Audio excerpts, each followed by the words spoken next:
Hello GP rating aspirants, कैसे हैं आप सभी लोग। आई होप बहुत अच्छे होंगे और वेलकम है आप सभी लोगों का बीएम जीपी रेटिंग के यूट्यूब चैनल पर। और आज हम बात करने वाले जिन लोगों ने आईटीआई कर ली है, ठीक है, तो उनके लिए क्या जीपी रेटिंग ज्वाइन करना चाहिए या नहीं करना चाहिए, और क्या क्या ट्रेड्स उनके लिए अवेलेबल, जो जो ट्रेड्स हैं, कौन कौन से ट्रेड्स को जीपी रेटिंग एक्सेप्ट करता है, ठीक है। तो आज हम ये बात करने वाले हैं, तो let's begin with the video. तो सबसे पहले हम बात कर लेते हैं कि आप अगर आईटीआई कर चुके हैं तो आपको जीपी रेटिंग करना चाहिए क्या। तो मैं बता दूं कि देखिए, अगर आपने आईटीआई की हुई है तो यूजुअली आपको क्या स्टील प्लांट्स एंड ऑयल वाली जगहों पे 15 से 20 हज़ार की सैलरी पे रखा जाएगा, जो कि बढ़नी तो है नहीं, ठीक है। जब आप 40-50 साल के हो जाएंगे तब जाके कुछ 60-70 हज़ार कमा पाएंगे। वो भी नहीं होता है, कभी कभी तो 50-60 हज़ार में ही हो जाता है, ठीक है। लेकिन अगर आप जीपी रेटिंग ज्वाइन करते हैं एज आईटीआई करके, तो फिर आपके पास ना एक बहुत अच्छा ऑप्शन रहता है, क्योंकि आपकी सैलरी बहुत जल्दी जल्दी बढ़ती है पहली बात तो। और आपकी स्टार्टिंग जो सैलरी होती है वही 30-35 हज़ार रहती है। 30-35 तो नहीं, 25 से लेकर के 30 हज़ार तक की वेरी करती है, ठीक है। 25 से 45, 40, 30 ऐसी मिलती है, डिपेंड करती है कंपनी टू कंपनी, कौन से कंपनी में आप सेल कर रहे हो, ठीक है। तो ये चीज रहती है एक सबसे बड़ा प्लस पॉइंट। और उसके बाद आपको प्रमोशंस बहुत मिलती है अगर आप जीपी रेटिंग करते हो तो।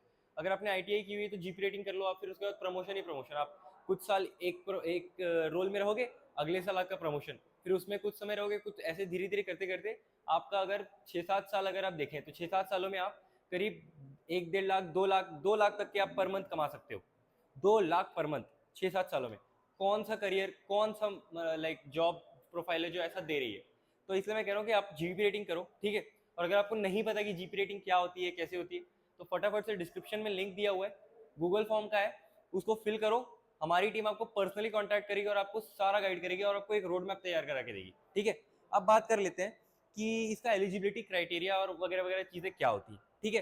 तो सबसे पहला, अगर आप 10th पास किए हो तो 10th में आपका मिनिमम इंग्लिश में 40% होना ही चाहिए, और साइंस और मैथ्स का एग्रीगेट में 40% होना चाहिए, ठीक है। उसके बाद या तो आप 12th कर लो या तो फिर उसके बाद आईटीआई कर लो, कोई दिक्कत नहीं है। अगर आपने डायरेक्ट आईटीआई की हुई है तो भी कोई दिक्कत नहीं है, लेकिन एक बार ध्यान दीजिएगा, आईटीआई जो है आपका डीवीईटी या एनसीवीटी या फिर एससीवीटी, ये गवर्नमेंट बॉडीज है, जिन कमिटीज है जिनसे अप्रूव्ड होने चाहिए कॉलेजेस, उन्हीं से आपकी आईटीआई होनी चाहिए, नहीं तो फिर ये जीपी रेटिंग में एक्सेप्टेबल नहीं है, ठीक है। तो अगर आप, हाँ, तो अब मैं बात करता हूँ आईआईटी का, सॉरी, आईटीआई का एलिजिबिलिटी क्राइटेरिया। अगर जैसे आपने आईटीआई की हुई है तो आपको आईटीआई का जो फाइनल ईयर होता है उसमें 40% से ऊपर मार्क्स लेके आने पड़ते हैं, ठीक है।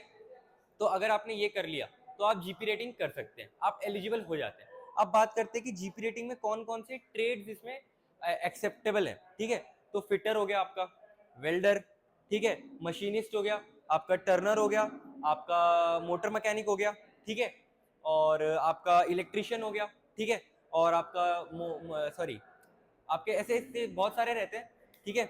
और आपका इंस्ट्रूमेंट मैकेनिक हो गया, आपका इलेक्ट्रॉनिक्स मैकेनिक हो गया, और क्या कह सकते हैं, और आपका इलेक्ट्रिशियन हो गया, ठीक है। तो ये सारी ट्रेड्स जो हैं आपकी एलिजिबल हैं, ठीक है। तो अगर आप इनमें से किसी में से आईटीआई किए हुए हैं तो आईएसओ वुड प्रेफर कि आप आंख बंद करके जीपी रेटिंग का कोर्स ज्वाइन कर लीजिए। 6 महीने का कोर्स होता है, ठीक है।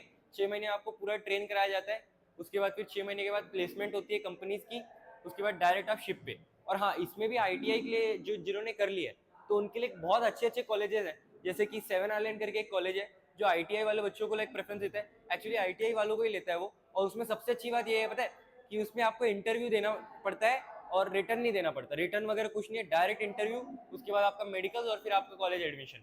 तो आप ये चीज कीजिए, ठीक है। अगर आपको जानना है कि कैसे करना है 7 आइलैंड में, कैसे ज्वाइन होना है, तो फटाफट से डिस्क्रिप्शन में लिंक है, उसको भरिए, ठीक है। हमारी टीम आपको पर्सनली गाइड करेगी, आपको सारे डिटेल्स देने वाली है, ठीक है। और अगर आपको अभी भी कोई डाउट है तो कमेंट में कर दीजिए, हम आपको रिप्लाई करेंगे। और thank you for watching the video, please like the video, subscribe the channel, thank you for watching.